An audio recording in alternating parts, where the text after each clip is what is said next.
They've been coming whichever way they can. Bus, plane, freight train. Migrants from Central, South America and beyond are heading to the US border. At least some of them, because this week marks a big change in US migrant policy.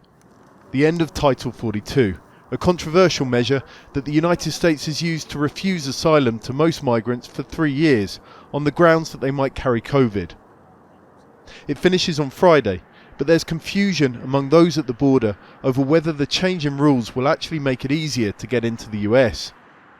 An impromptu camp has sprung up in the shadow of the border wall in Ciudad Juarez, Mexico.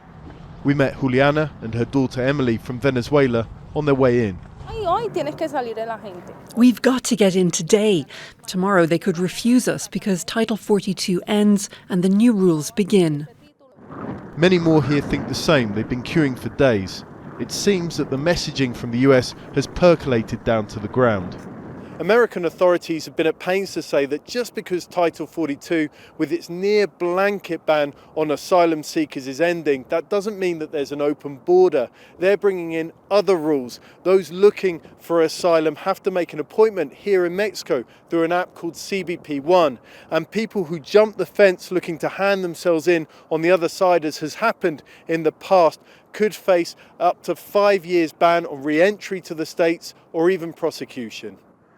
But there are a lot of glitches in the new system. The CBP One app is up and running, but migrants say it regularly crashes.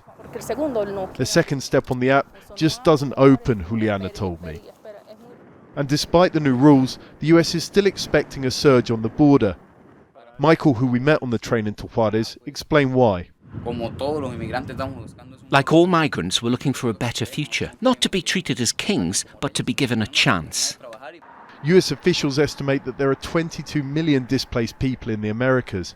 Many of those heading to the States would echo that.